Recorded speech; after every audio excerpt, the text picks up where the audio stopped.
Well, good evening. Welcome back. Happy New Year. Happy 2026. Thanks so much for joining us again.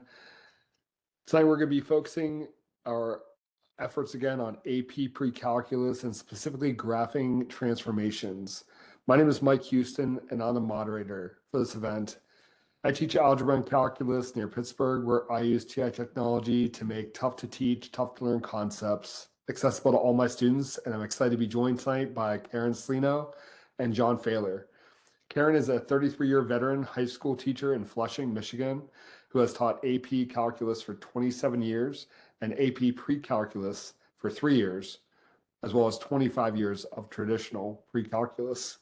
Karen's been a consultant for the College Board for the past 9 years and is very excited to be a T-Cubed instructor as well.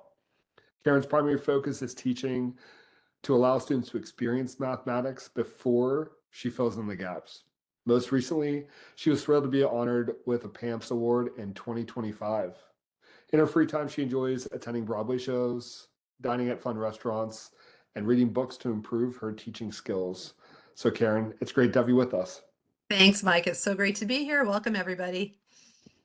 And John is also a T-Cubed instructor, also from Michigan, but he's from Traverse City, Michigan. He's taught many math courses at Traverse City Central High School, ranging from Algebra 1 all the way up to AP Calc BC.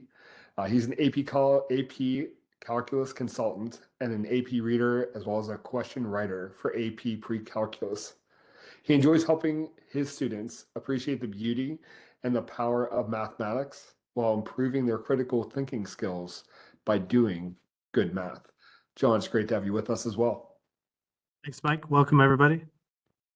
I'm going to let Karen and John do the agenda here in a minute. Just a reminder that tonight we're going to be using the chat window to send general messages. If you have any questions for Karen or John, feel free to use that chat window to get those questions asked. I know they'll do their best to get those questions answered live. And as a reminder, the session is being recorded, and we'll provide a link to the event certificate of attendance at the conclusion of the webinar. All right, Karen, it's all yours. Fantastic. All right.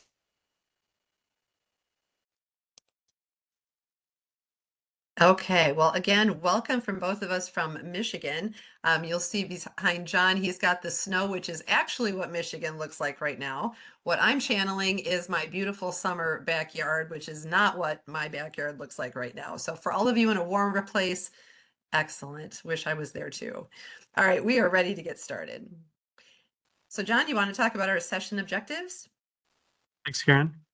So our objectives tonight are that you guys will be able to explain the importance of parent functions in the study of AP Precalc, be able to describe graph transformations using the vocabulary of AP Precalc, and then certainly be able to use TI technology to enable students to help understand the transformation rules. Yes. So this is what our agenda would look like tonight. We're going to begin by meeting the parents. And I know it probably has been a while if you're teaching AP Precalculus since you introduced parent functions back in Unit 1, Topic 12. But I think it's worth revisiting now that we are in second semester. The AP exam is a mere 4 months away. And it's time to really think about what are those parents and why do we even need to know them. From there, we will talk about the graph transformations. And I know with my 25 years of teaching traditional pre-calculus, we did a lot of talking of it's going up, it's going over, it's flipping over, things like that. But in AP pre-calculus, we're going to use language that is a little more concise. And so we'll talk about that and what that looks like. We'll also talk about helping the students discover the rules. I know John and I are both really passionate about letting students discover the math rather than just saying, here are the rules, guys, let's go. So we are going to both take one side or the other of a calculator, and we're going to talk about how do we help them explore. So I'll be talking about the TI-Nspire. John will talk about the TI-84. And then we are going to share some resources that will help reinforce the learning once they have an idea what exactly these transformations are all about. And then we will end with some questions that could be on the AP exam, both multiple choice and free response. And then at the end, there will be a TI webinar drawing as always, and someone is going to win a free calculator. So that's pretty exciting. So I think it is time to get started. Okay, so we have some resources to share with you. You are seeing the Google Doc on the screen. That QR code is going to take you to that document. And I'm also going to put the link in the chat for those of you who are here live, and you can just click that as well.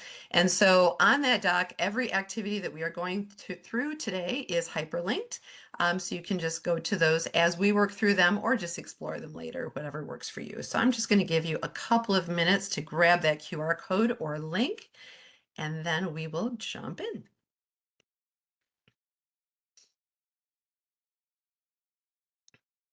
I'll also mention too, our emails are at the top of that doc, so please feel free to reach out to us at any point if you have questions after the webinar is over.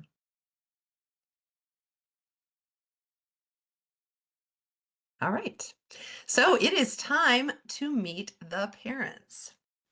So what I'm sharing with you first is an activity that I have done way back when I had the traditional pre-calculus, and I carried it into AP Precalculus because I thought it was worth having students be the experts. So in my old days, I had 12 parent functions, and that's probably more than we even need for our current course, but I'm sticking with the 12 anyway.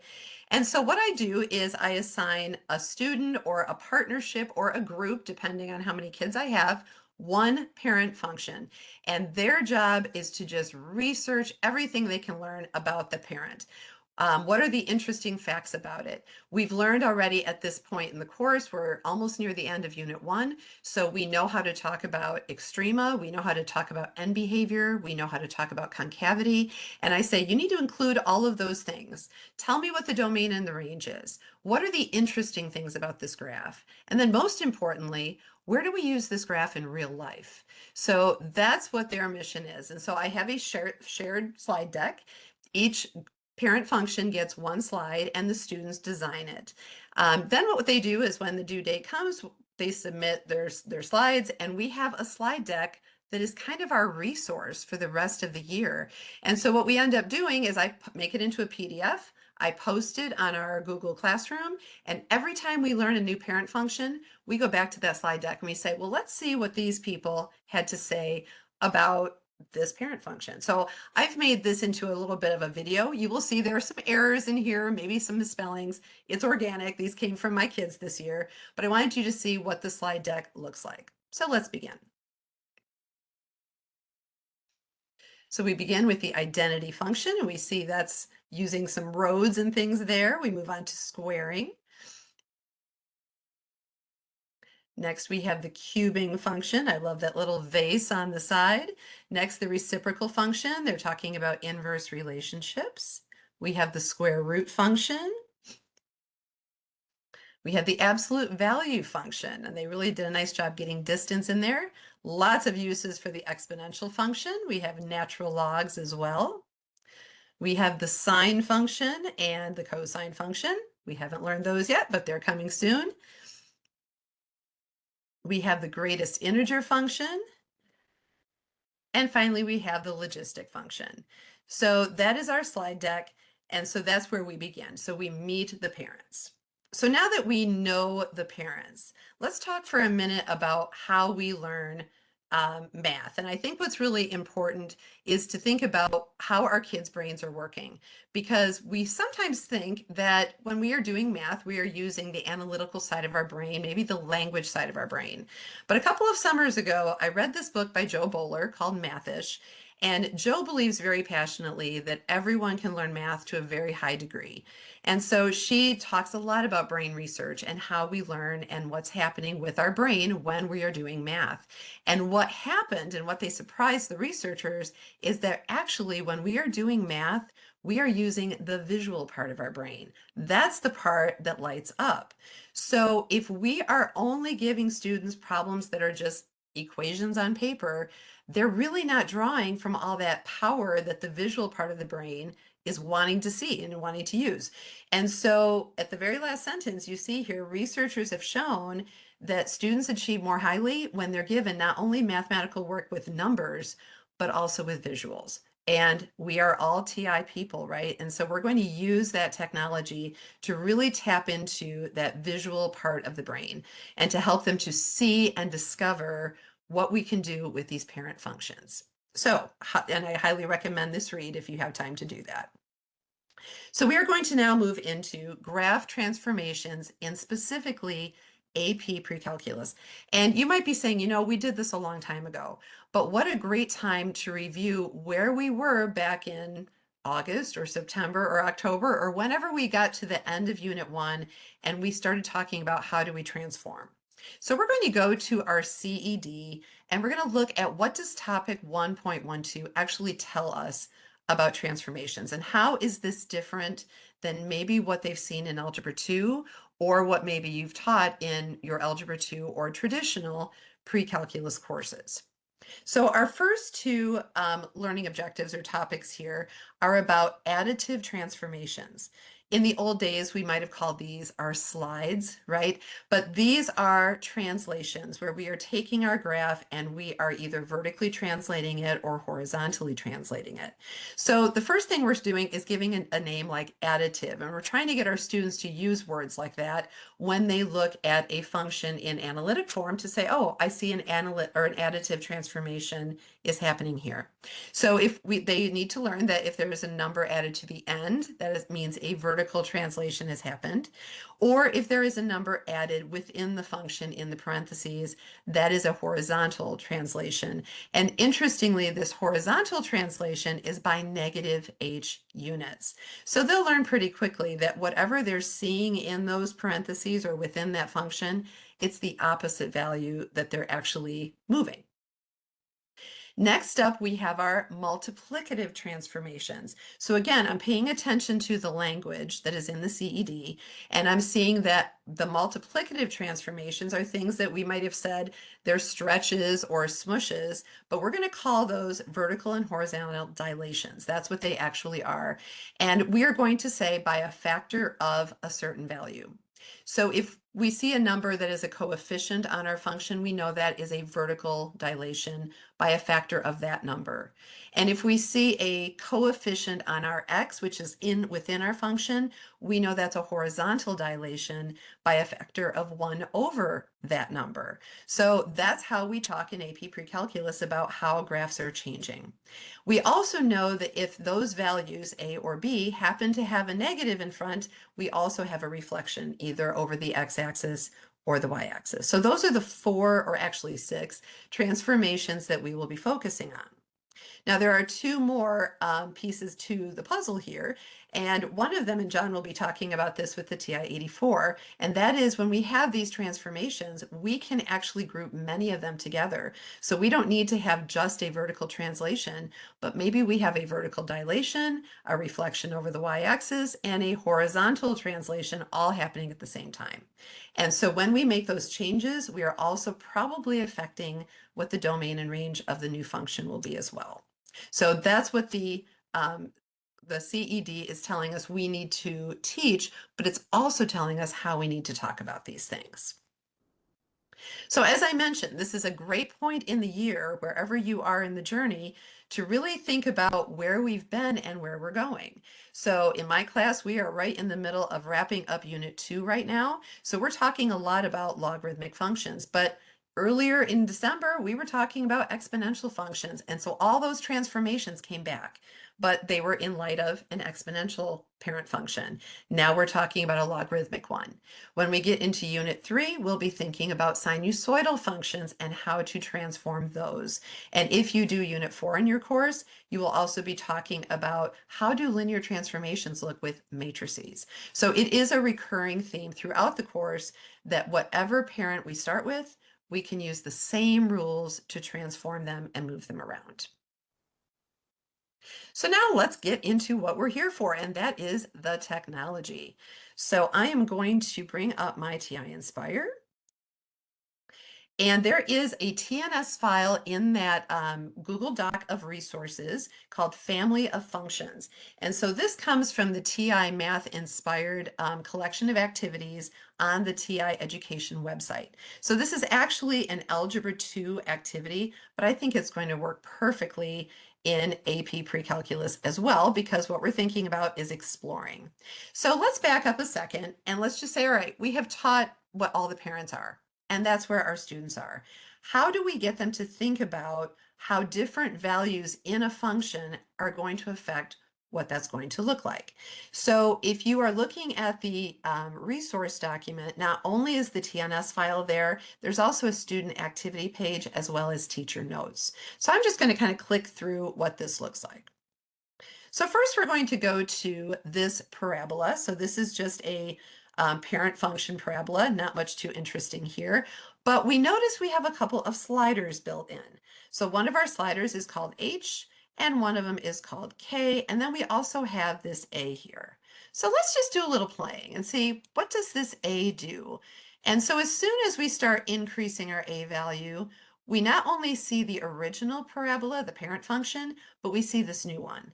So at this point, students might be saying, well, it's getting skinnier. And that's true. That's true. And if we make our A value smaller, it seems like it's getting wider.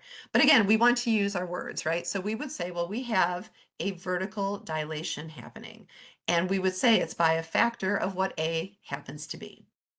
Now with the H value, we are at 0 right now, but let's grab that slider and let's move it sideways, or let's move it sideways, and oh my goodness, look what happens to our parent function. It also is moving sideways.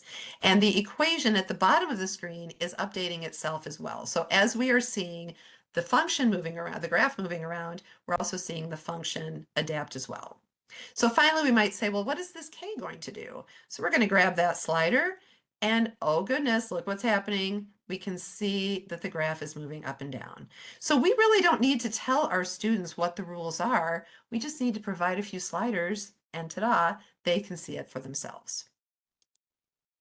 Next, we are going to take a look at the absolute value function. I'm not going to go through all the sliders again, but the same thing happens here. And so the students start making connections that it really doesn't matter what parent function we start with, as long as we are looking at the same place in the equation, we're realizing the changes are the same. The A is causing a dilation to happen, the H is a horizontal translation, and the K is a vertical translation.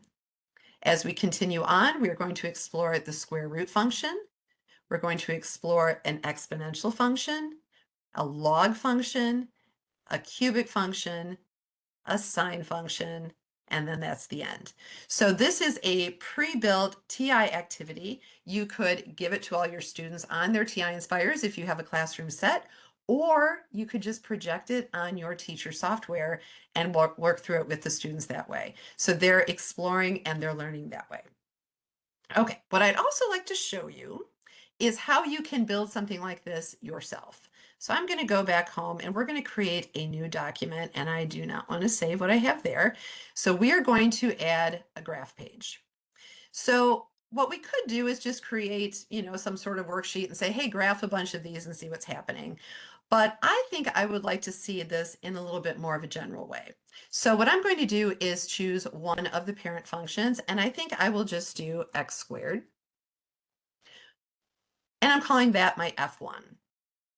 So now what I'm going to do is create a new function. We're going to go to tab and we're going to make our new function, because I would like to know if I add a number to the end of this function, what happens. But I really don't want to lock myself into x squared. I want this to be in general for any function. What if I add a number on the end? So I'm going to type f1 of x, and of course it's in bold because the TI-Nspire already knows you've designated F1 to be something. And now let's just add a letter to it, maybe A.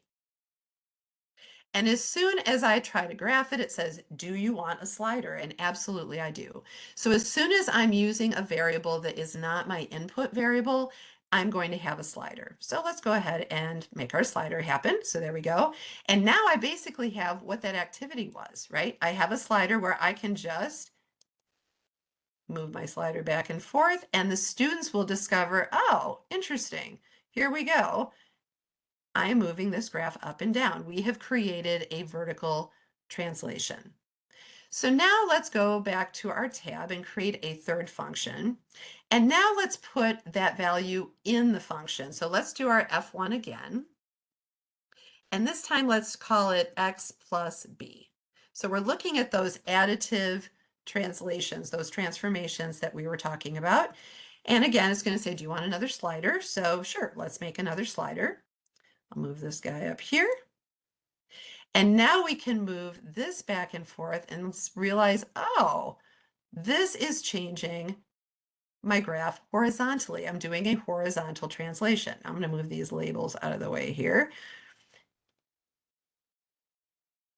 So as I'm doing this, you might be thinking, well, this is all lovely, but why not just write it as x squared? Well, here's why. I'm going to go to my tab, bring up my equations again. Oops, there we go. And I am going to arrow up to my F1. And let's say we don't want to talk about x squared anymore. Let's get rid of that. Let's make it, I don't know, x cubed now. And now I can examine these changes to a brand new parent function. And all I did was just change what my F1 is.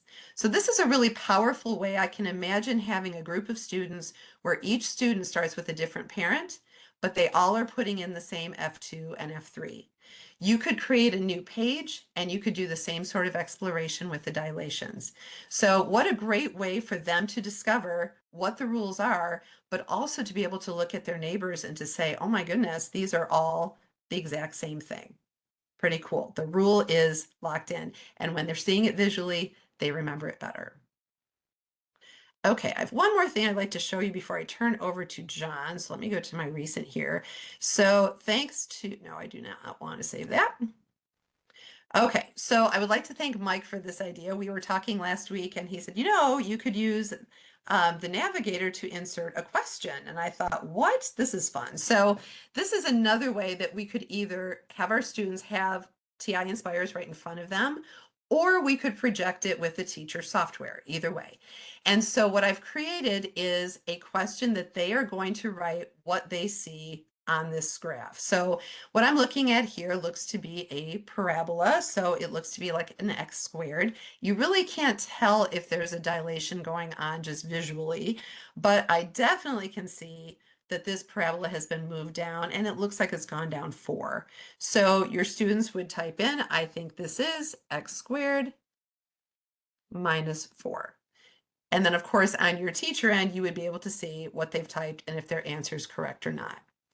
So on my next screen, I have an absolute value one. Now this with absolute value, you can see the dilation. So we would hope that our students would look at this and say, all right, definitely we've had a reflection over the x-axis.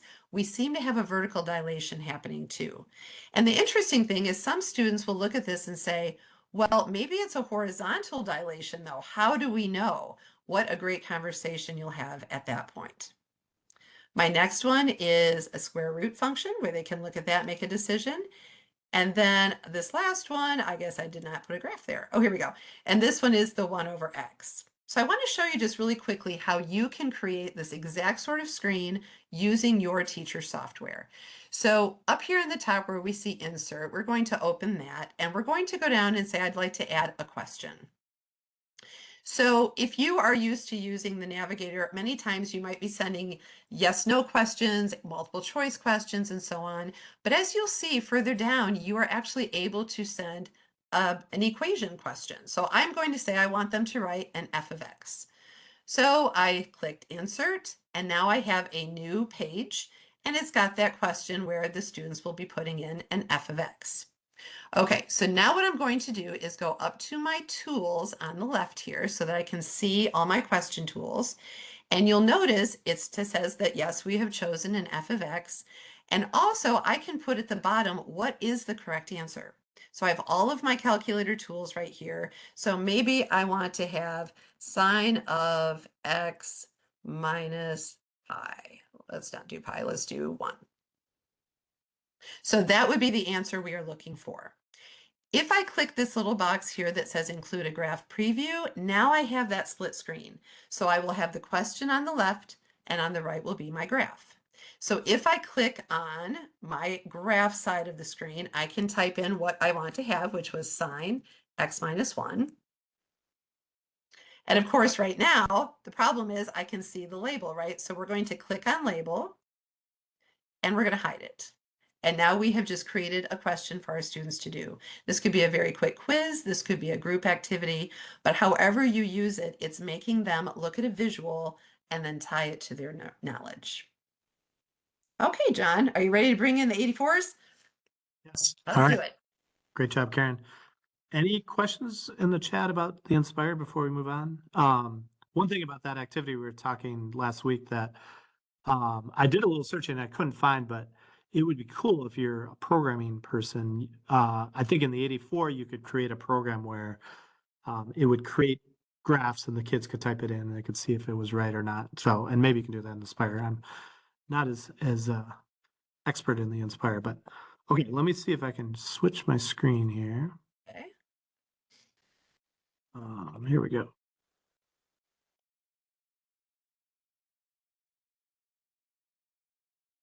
Okay, we good? I think we're good. Good. Okay, so I'm going to start with the on the 84. We've got the transformation app, and this is the the thing I know where your kids will run this on their TI-84 and then they can't do anything else. And like, so we'll talk about the most important part of this app is turning it off. But so feel free to play along if you have an 84 at home, but you would click apps and it is the last one. So you can either scroll down, but you can scroll up and it is the first one at the bottom there. So you click transform.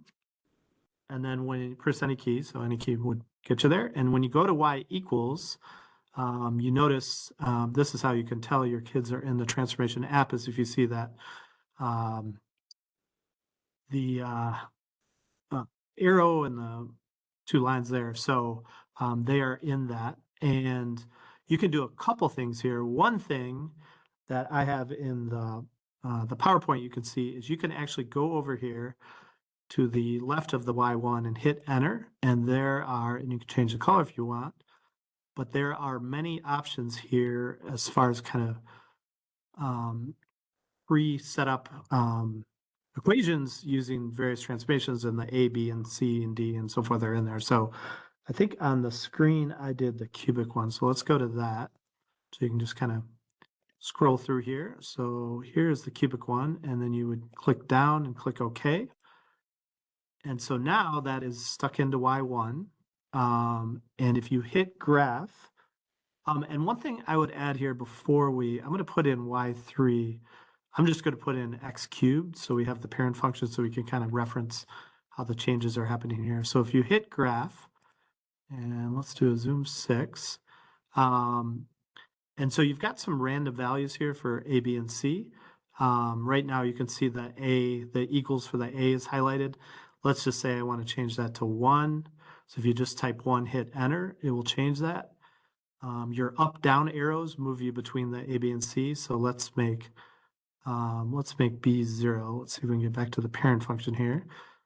And then up down again, we'll bring it over to C. We'll make that 0 also. So there we are back at the parent function.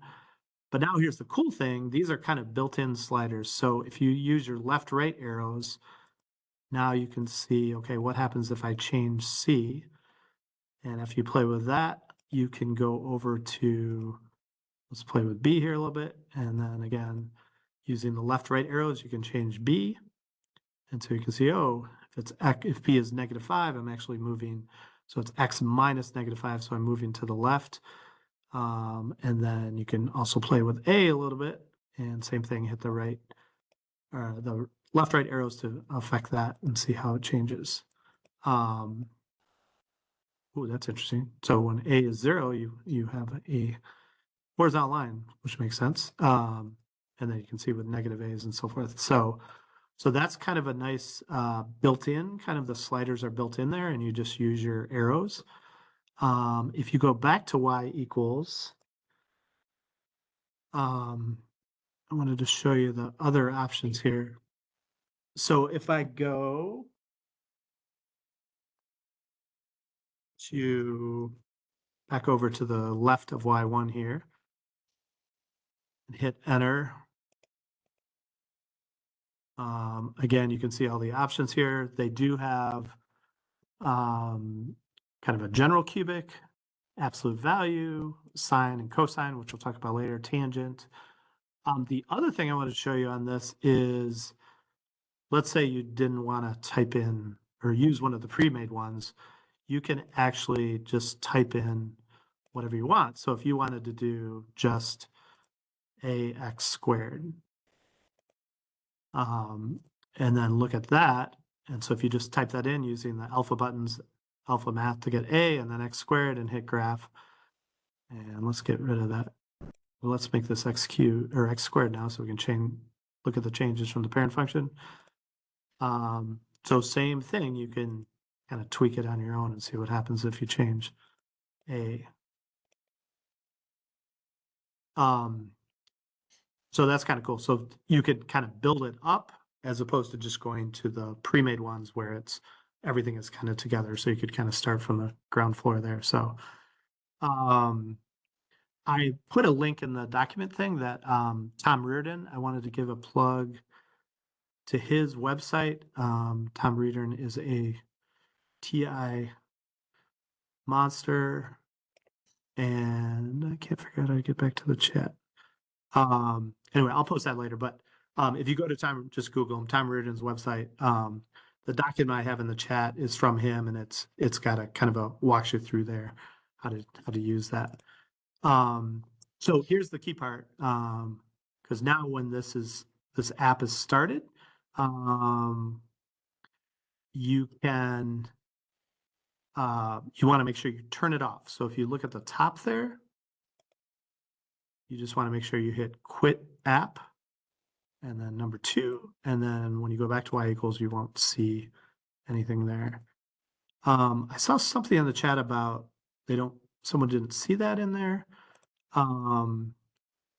You may need to update your operating system, or if you have an older TI, maybe that doesn't work. But if you get the emulator, and I think maybe Michael posted a link to that, you can use the emulator in class too, and as long as you can update that, and that will that should have the transformation app in there. So the other thing I want to show you guys was, again, this is kind of an idea from Tom Reardon that I adjusted a little bit because I wanted to do a little trig transformations with you. So he had some activities. So I kind of posted, again, in the document or the resource document, my version, and then kind of what Tom's ideas were for his version. But his idea was trying to think about transformations as composition of functions, which is an important concept in AP Precalc. So the way this works is, and this is in the slideshow if you want to check it out. But let's just start with cosine of x. And then we're going to I did x plus pi. And I'm actually going to turn off the x plus pi. So I'm just going to go to the equal sign, hit enter to turn that off.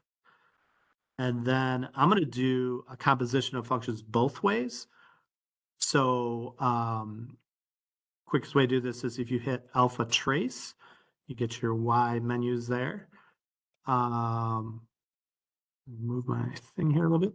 So the first one I had there is we're going to do Y1 of Y2. So alpha trace again. And I think the cool thing about this activity is, and we'll do it the other way too, is, and you can kind of think about this. I don't know if you'd want to start with the graphs or start with the equations, but have students kind of either look at the graphs and say, okay, what the heck is happening here? Or try to figure out algebraically what's happening using composition functions, and then try to predict what the graphs would look like. So there is that. So I'm going to graph cosine is the original function, and I'm going to graph y1 of y2. So that means the x plus pi is going to be replace the x there. So that should be a shift vertically or horizontally. And then the second one, when we do y2 of y1, we're going to do cosine of x plus pi. So the difference is inside the parentheses or not inside the parentheses. And let's do a zoom 7 for this so we get a nice trig screen. So there's the original graph of cosine.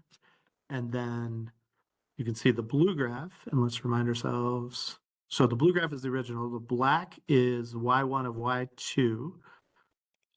So that is the horizontal shift. And then when we do y2 of y1, that's the vertical shift. And, it's a little bit higher than 3 there. You can, tweak the window if you want to see exactly how high it went there. So I thought that was a cool way to like kind of help kids understand composition functions, but also like connect the algebra of composition functions to transformations.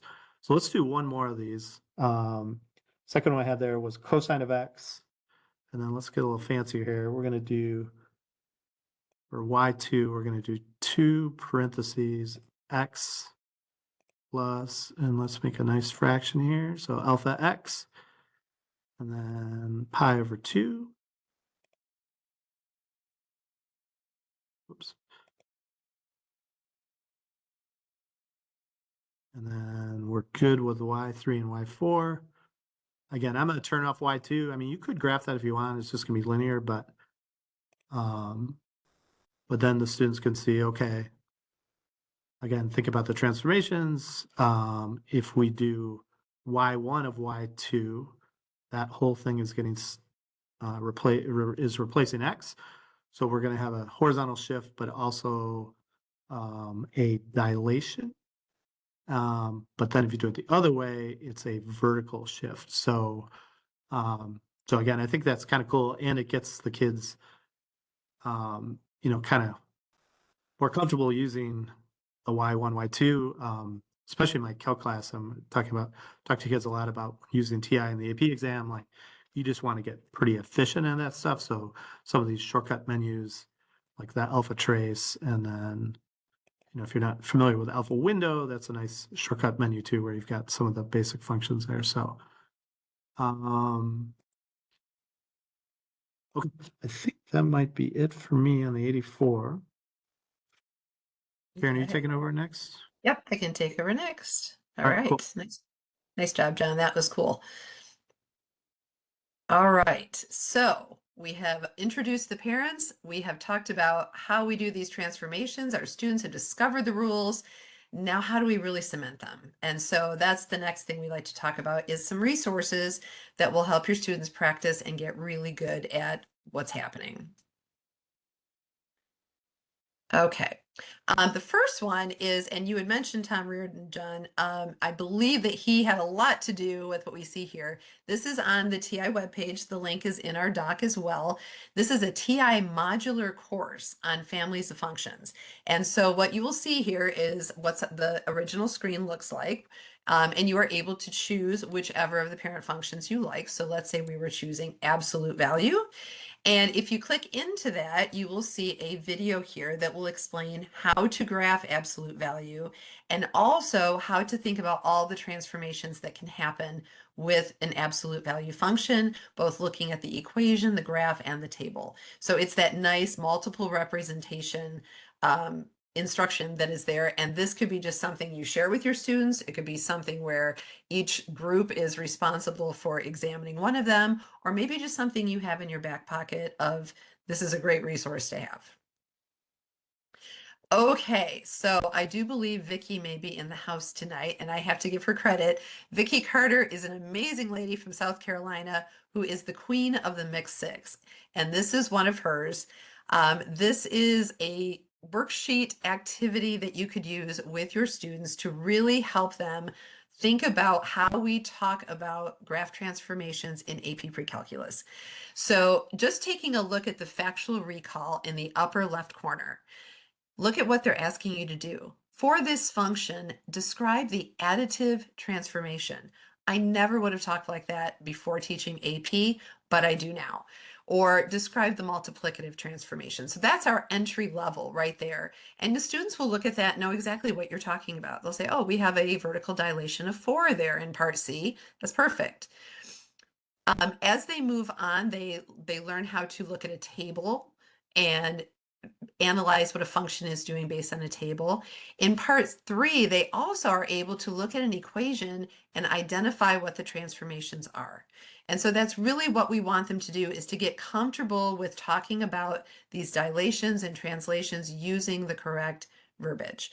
So by the time they get to the number 6 question, they're doing some pretty high level thinking. They are critiquing a fallacy. They are seeing something that has an error in it, and they have to figure out what is the error. So when your students do a mixed 6, they started with a very entry level question. By the time they're at number 6, they have mastered the topic. So thank you to Vicki for writing yet another amazing mixed 6. And that is on your sheet as well. And then this is one that I made. So this is unusual for students. And at this point in the year, they know there's a way we talk in AP Precalculus that is not like we talk everywhere else. And so they have to get used to that. And another thing I want them to get used to is looking at function notation with the transformations in it. So to get them comfortable with that, I created a Quizlet. You have the link on the Google Doc, where on one side of the card, they will see a function that's got some transformations happening. And then the other side of the card is how they describe it with the correct language. So they hear me say quite a bit, now how do we say that? Let's use our words.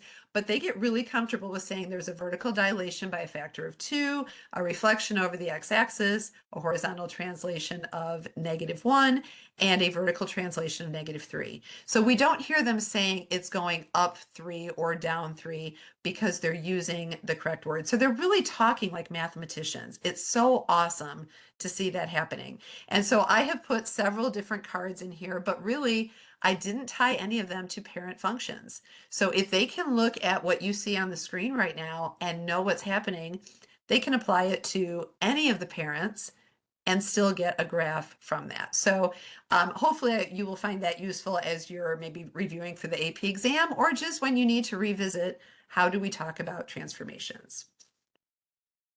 All right, John, I think this one's yours. Yeah, let me, I'm gonna try to share this document. See if this works. So, I've always heard about this quiz trade thing, and I hadn't really until you do it, Karen and I were talking about this, like, I didn't really understand it. And I was at a workshop with Kelly Hemmerling, who's a awesome AP Pre-Calc teacher, another Michigan teacher. All the good teachers are in Michigan. And I actually did this. So if you've never done this, it's a really cool activity. I put in kind of the instructions here. And this is something I modified from something I use in my Algebra 2 class. But so, and you can make a copy of this and tweak it however you want. But basically, you give each kid a card. If you can like get them laminated, that's great. You know, the instructions up here say give a kid a post-it note. So basically, the kid gets a problem, the student gets a problem, and then they solve it and write the answer on the post-it note. And then you go out, and I usually with my class, I'll go out in the hall or find a larger space in my classroom. And they find a partner, and each student, you hold up the card, and each student will solve the problem. And as you can see here, like some of them are describe the transformations. And this is pretty basic. Like I said, you can make a copy and tweak this if you want. This particular copy has the answers in it. So if you're going to use this in class, you would just put a note up above, just print the odd pages. Or here it describes the transformation, they want you to write the equation, or you're given a graph, write the equation, and then I threw a little even and odd stuff in here too. So, so the kids, they solve each other's. One thing I always tell the kids too is like, you may have done the problem wrong initially, like, you know, make sure your answer was correct. And then the trade part it comes in where they switch cards and then they go find another student. And so you can get, it's a really cool way to get students talking and, you know, and it doesn't take super long. I mean, you can get through this in 15 minutes probably, and kids have kind of quickly done, you know, it's the directions here. You can do a time limit, or they need to do, you know, 10 or 15 problems. And I've got 30 here. You can get ambitious and do more than that. So, so once I figured this activity out, how to use it, it's a really, really cool activity to use in class to help have kids talk to each other and then do a ton of problems kind of in a quick fashion. So. Absolutely. And getting kids out in the hall talking about math gets other kids walking down the hall saying, what are they doing? Are they actually having fun in math? What is happening? It's awesome. Thanks, John. That's really good. Okay. So we are in the home stretch. We have about 15 minutes to go. Now it's your turn. So get your chat ready. We are going to answer some AP style questions. that have to do with transformations.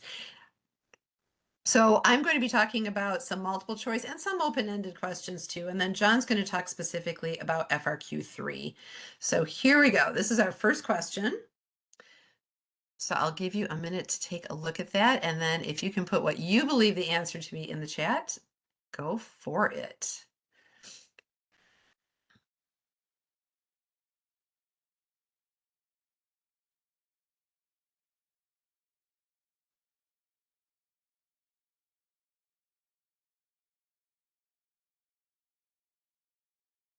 I think it's always interesting when the students see things like this and they have to describe to each other and to hear them using that language like, oh, I see that there's been a reflection, there's been a translation, whatever.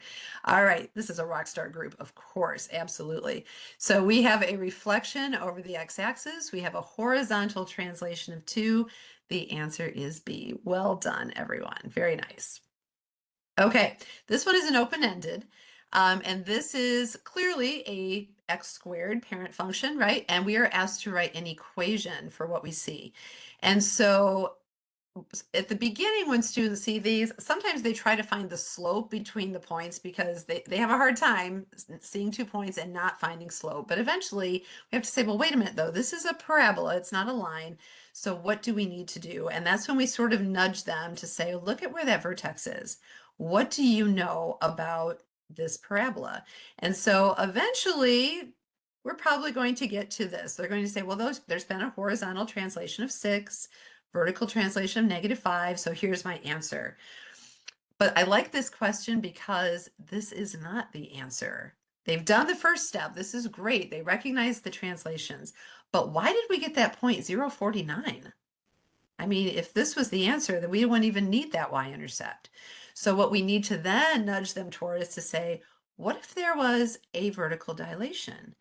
That would mean there would be an a value or some value in front of that x minus 6 squared.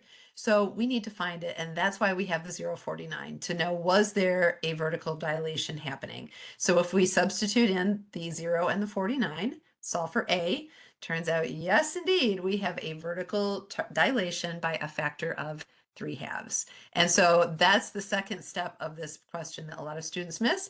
But once they've seen it once, it usually gets cemented. Okay, I love this one too. We're using our AP Pre-Calc language again. So I'm going to give you a second to think about this. Tell me what you believe the answer to be. We want to be decreasing average rates of change over the entire domain. Wow.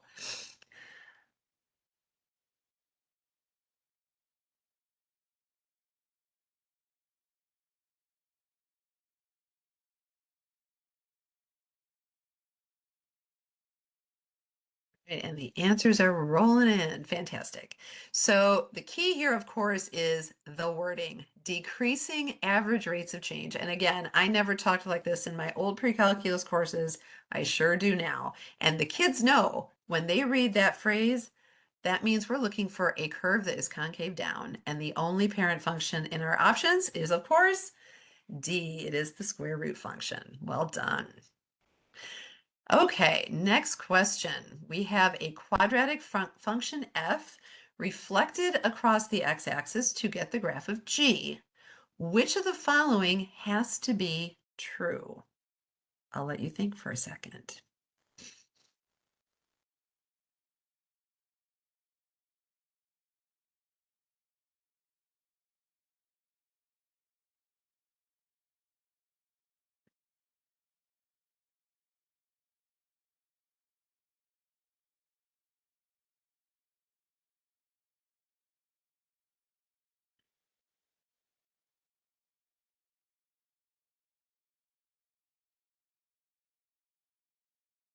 So when I've asked students questions like this, usually what they do is draw x squared.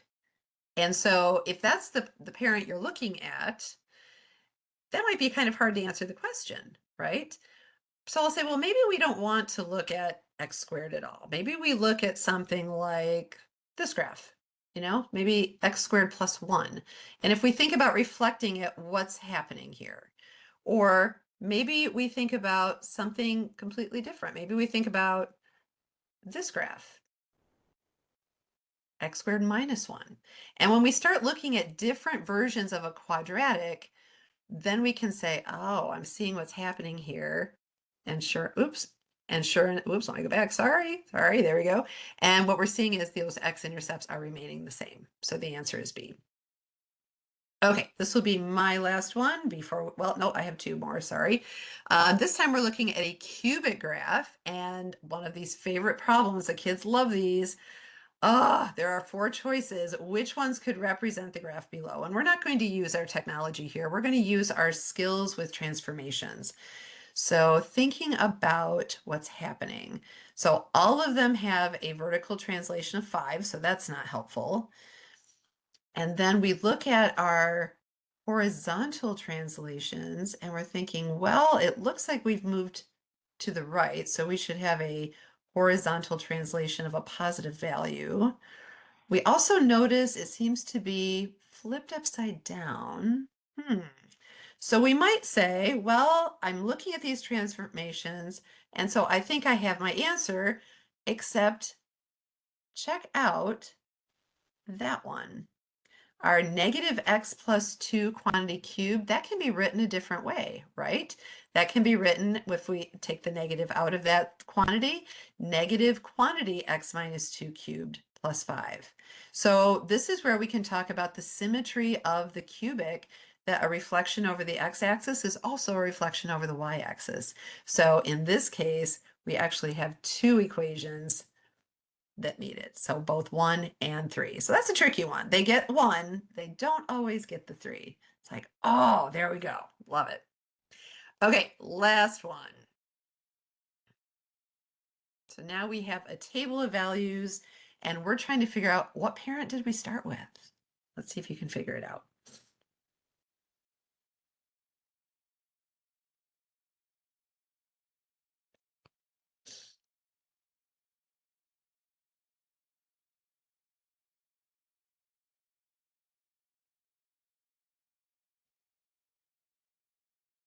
So at this point in the year, I'm sure all of our students are really trained well. When they receive a table of values, the first place they look is the inputs. And what's happening with those inputs? We have consecutive equal length input value intervals. So when we have that, we can focus on what are the outputs doing. So let's do that. So first I'm noticing there is an average rate of change of negative 10 in the outputs. And then we have an average rate of change of 10. So we seem to have two linear pieces here. And the only parent function that this could possibly be is, of course, absolute value x. Well done, everybody. You nailed every one of those. Okay, John, you ready to bring it home and talk about FRQ3? Yep. Thanks, Karen. Those are All right. great questions. I just want to make a quick PSA about AP Pre-Calc that, so my school, we have about 1,300 kids in my school, not very ethnically diverse in Northern Michigan, but we are pretty socio-economically diverse. And I just wanted to, one of the goals of AP Pre-Calc is it's really designed for a kid taking a fourth year of math, so a senior kid. But certainly, it's a good class for kids going on to AP Calc and AP Stats and so forth. And last year, our school offered AP Pre-Calc and normal Pre-Calc, and the kids had a choice which one to do. And this year, we said, nope, we're just going to do AP Pre-Calc. And the super cool thing about that is we were a little worried like we were going to lose students. And we had 5 sections last year and we have 5 sections this year. So, and I assume most of you guys are AP Pre-Calc teachers since you're on this webinar, but I just would advocate for that, do all AP Pre-Calc. It's a great class. And the thing that made me think about this is, to me, it's an AP Pre-Calc that's very accessible to a lot of students. It's very straightforward. So this free response number 3, the free response number 3, pretty much all the free response questions, the students know what it's going to look like. There's little tweaks, but they know. And, and for AP Calc, we kind of know, but we don't know exactly. But these, the number 3 question is going to be like this. It's a sinusoidal modeling question. So here's this was the one from last year. you've got the guitar there, you can read it. I won't read through everything. So the first things the students have to do on this is identify possible coordinates for the 5 points listed there. And it's always a 5-point thing. It's always sinusoidal. They're always going to be, the top point, the middle, the 2 middle points, the lower point, and so forth, or, it could be the 2 bottom points. How are we doing on time? So, and neither Karen and I have graded AP Pre-Calc, but I assume there's many. This must be a tough one to grade because I don't know if you have any saying this, Karen. Like, I assume there's lots of different possibilities. I mean, what I would do with my students is say, okay, let's, sine or cosine to start. But actually, that's kind of getting into B. But so let's just talk. Okay, we're starting here. You can use the notation, and let me just hop over to the rubric because we're running a little low on time here. Whoops. Okay, can you flip it to the next one? Sorry. Yep. No problem. There we go. So here is a possible solution. So 0, 2, and then you've also got the, cutting the time interval in half. So what I would do with my students is usually do the first and the last point. So you start and stop at the same point, and then you've got the time interval. And then I usually have my students find the middle point. So they just divide that time interval in half to get the x coordinate, and then it's the low point. And then similarly, to find the G point, you can find the average of the F and J point. And then once you've kind of got F, G, and J, then you kind of know the step between each point. And so then they can figure out the K, the X coordinate of the K point, and then they also know the Y would be the same as the G point. Karen, do you have any addition to that or anything you do different with that, or? No, they usually, and it's interesting with the scoring too, is that the vertical changes are 1 point and the horizontal changes are 1 point also. So they're kind of separating what the students understand. Cool. Yeah. Let's go back. If you go back 1 page to the original one. Yeah. So then the part B on this question, there is a part C and D, but we're focusing on A and B because that ties into transformations here, is then to figure out what A, B, C, and D would be to write an equation for this. So this is where I would have, once you've kind of have the points labeled, then the students can figure out what the period is. They can figure out, and I just showed one method here. If you go, and these are linked in our resource document, you can see there's alternate solutions, but they can figure out the period, they can figure out the vertical shift, they can figure out the amplitude, and then kind of put that all together. And I like how this rubric is organized. This is a good technique for your students, is kind of like nicely, label everything, make a little nice box. We know how organized teenagers are sometimes, but this will help encourage them to like label things clearly to help the graders, and then kind of put it all together in the equation there. So, and there's 2 sets of these out there, right, Karen? It's been 2 years. And rumor is that another practice exam is coming this quarter. Okay. So keep watching your AP Classroom. Yep. Okay. All right. So I think we're winding down. Mike, you wanted to hop on at the end here? Yep. All right, let me stop my share. Time for drawing. Thank you.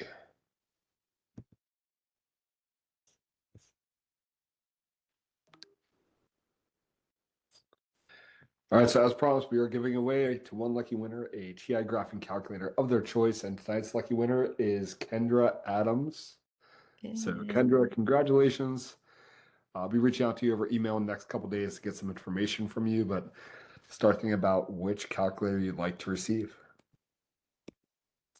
Speaking of receiving, to receive a certificate of attendance for tonight, click the link coming up in the chat window, or you can write this down and type in your favorite browser to receive your certificate. Hold on.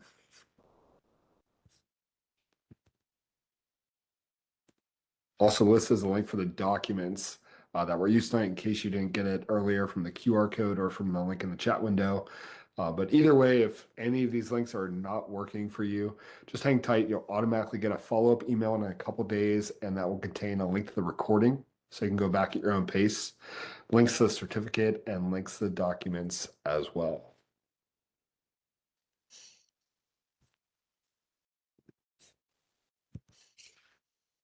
And Karen mentioned in the chat about the AP Classroom with the audit. There are, I assume the practice exam would just be released on the AP Classroom site, I think, Karen, It but will. Yeah. there Yeah. are the release exams every year would just be on the normal AP Central website. So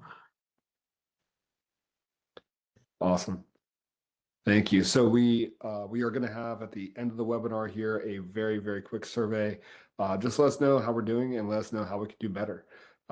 Your feedback truly guides us as we plan these online events. So thanks so much for joining us tonight.